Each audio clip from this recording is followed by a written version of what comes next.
It's legitimately difficult to imagine Vince McMahon ever owning up to regretting anything. He'd probably even argue that time where he tried to fart backstage, shit himself, and then had to go out and cut a promo was completely worth it, as he was planning on buying some new trousers anyway, plus it gave the cameramen some practice at shooting people from the waist up. However, sometimes the mad old bastard turns on his creations quicker than Mikhail Kalashnikov, that bloke who invented Comic Sans, or literally everyone who worked on the Super Mario Brothers movie. I'm Adam Wilborn from What Culture, and these are 10 times WWE got buyer's remorse. Number 10. Bret Hart. Have you ever done something and then immediately regretted it? Like testing if something is hot with your hand, or having that one final shot on a night out, or telling someone you love them. That is exactly what happened with Vince McMahon when it comes to Bret Hart. In his incredible autobiography, Hart theorized that McMahon regretted the unprecedented 20-year contract almost immediately after he'd agreed to it. McMahon and Jim Ross subtly reduced Hart's typical excellence in his return match against Stone Cold Steve Austin at that year's Survivor Series, despite his execution being as on point as ever. The best there is, the best there was, and the best there ever will be wasn't just believable ballyhoo by that point, it had never been truer. Keen to earn his money and retain industry-wide respect, in contrast to bitter rival Shawn Michaels, Hart was as masterful as he'd ever been in his iconic, earth-shifting feud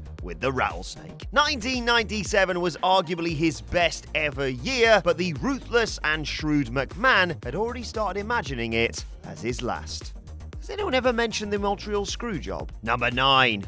Goldberg. Bill Goldberg's latter WWE appearances have highlighted how much the organization has philosophically shifted gears since he was a dejected full-timer 5 years removed from his creative and commercial peak. Coming at great expense, but to an organization with more money than sense, which isn't saying much, Big Bill has been paid handsomely for several short shifts since 2016. With one Saudi Arabia exception, they've been a hoot too. Exhibition big bollocks moments without the need for overwrought and overthought nonsense wrapped around them. 2003 WWE seemed to exist entirely on said stupidity. The company had passed on Goldberg's lofty demands during their botched invasion, as the former champion elected to earn the remainder of his deal, doing precisely nothing. But his arrival as a Triple H destroy and exit project during the game's reign of terror highlighted how soon Vince McMahon had tired of his act. McMahon hadn't made Goldberg to begin with,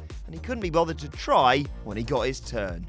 Who does that remind me of? Number 8. Mark Henry. In 1996, an Olympic weightlifter and world's strongest man, who, by the way, Vince once challenged to a bench pressing contest, you crazy son of a bitch, Henry was offered a handsome figure to enter an industry he was brand new to. Big mistake. However, it wasn't the fault of the athlete that the industry failed to nurture those promising yet peripheral gifts. Injuries plagued Henry's earliest tenure as a flag-waving babyface, but his inability and occasional indifference to improving resulted in one of the most obvious hatchet campaigns in company history. Ironically, Henry's talents went misunderstood for years as a result. He got the sexual chocolate gimmick over in spite of the material he was provided. Romancer of a hesitant Chyna, a fossilizing Mae Young, and his own sodding sister, Henry made Vince McMahon's funny actually funny, carving out a corner of the Attitude Era for himself in the process. Such absurdities made the transition back to a wrestling monster a challenging one, but by 2006, he was such a welcome veteran presence that the deal McMahon couldn't wait to terminate ended up gleefully extended. Number 7. Sin Cara.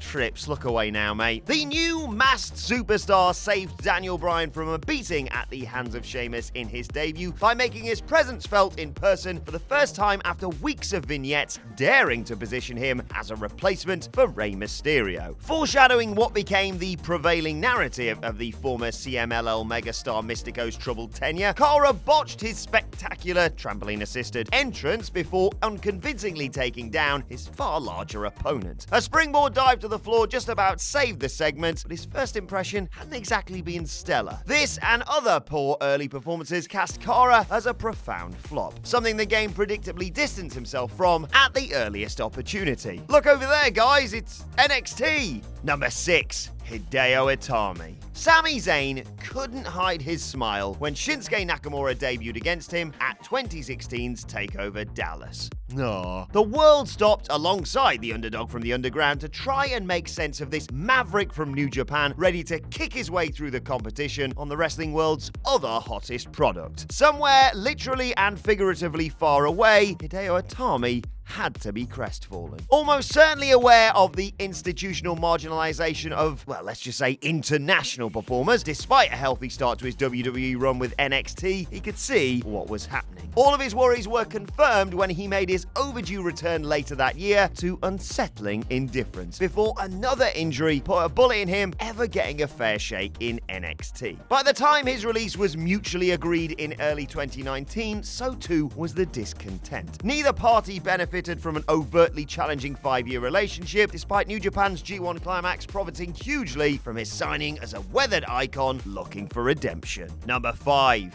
ECW. Everything truly great about ECW's brief mid-2000s revival happened before Vince McMahon took control of a product that was, admittedly, his to do with as he pleased. The chairman had allowed Paul Heyman near total autonomy in crafting the magnificent throwback one-night stand pay-per-view in 2005, but had a number of differing methods of making the Extreme brand a viable third television venture when the opportunity was presented a year later. Like this, and whatever this bollocks was. It was as though everything he theoretically invested in became old news before the weekly show had even launched. Stubbornly forcing through his vision until the letters literally no longer stood for anything by the end of ECW's run years later, McMahon eventually chased away the former Philly gaffer and put the brand's title on himself. As if to kill it and force through its aggressive reimagining. Number 4. Chris Jericho. Vince McMahon suggesting that Chris Jericho's hefty 1999 contract wasn't worth the paper it was printed on almost sounds too much like an effort in negging to be true. But it's exactly how the chairman felt, according to Y2J, during Jericho's transition to WWE. And just like my arrival here at What Culture, all the old heads hated him. As has proven often to be the case in wrestling, Jericho was actually just a little ahead of the curve. His style and enthusiasm was welcomed by 2000 when, after a series of follow-up acquisitions and the gradual change in in-ring style, others played more to his skill set. The arrivals of Kurt Angle, Eddie Guerrero, Chris Benoit, Perry Saturn, Dean Malenko, Taz, and others allowed Jericho to be something resembling his old self. Only then did his work between the ropes back up his braggadocious shtick, which itself ranked the war-damaged WWE stars pissed off with his arrival. Number 3. Vince Russo. I hate him! I hate him! I hate him! Now that's out of my system. Vince McMahon knew how badly the decision to rehire Vince Russo in 2002 would go down with a creative team stewarded by his own daughter that he simply didn't bother telling them. Problem solved. Except, of course not, this is Russo. There's always got to be a swerve somewhere. Frazzled and fried from his time in Atlanta and secret time with a new startup NWA TNA, Vinny Roo pitched another go-round of the exhausted invasion angle, triggering a chain of events that had him gone from Stamford less than a week after sneaking back in there. That's almost impressive, Vince. Almost. Number 2, Jim Ross. How can you hate this man and love this man? Perhaps ridiculous in hindsight, considering Ross's overall contributions to the company over the years. McMahon's indifference towards the former voice of WCW before he finally forced a cowboy hat and nickname on him was just one of several stumbling blocks between the pair. The same unease crept back in as Ross and the product itself aged beyond the turn-of-the-century peak. Continually on the outs after so many years deeply embedded, JR's most recent exit in 2019 served as one of AEW's highest profile acquisitions. But of course, they're not competition. Number 1, the Ultimate Warrior. Ultimate Warrior was sporting the face paint, but it was Vince McMahon that felt like a clown as he, under total obligation, donated precious Monday Night Raw minutes to promoting Jim Hellwig's indulgences following his WrestleMania 12 return. Capitalizing on McMahon's desperation and his lingering adoration / boner for the Hulk Hogan Ultimate Warrior characters that took an entire new era to erase, Warrior caused havoc for the chairman from the night he returned to the last night he no-showed events just 3 months later. Not fancying Triple H's ideas for their match in place of a show squash, Warrior didn't fancy much of anything sent his way, despite returning during a time in which the product was virtually unrecognizable from his prior run. 60-second squashes to Vader as dark match main events weren't driving up attendances for the company's flagship during a barren box office time for the company, with Warrior just one of several push stars not to click as the organization struggled to steer out of its commercial nadir. His repeated non-attendance of events was the excuse McMahon needed and gleefully took in July. Warrior wouldn't appear in any capacity for the company again until the final weekend of his life in 2014. And that's our list. Did we miss any out? Let us know in the comment section below, and don't forget to like, share, and subscribe. And make sure you subscribe to What Culture Wrestling on either iTunes, Spotify, or wherever you get your podcasts from for daily wrestling podcasts too. Thanks for watching. I've been Adam from What Culture, and I'll see you soon.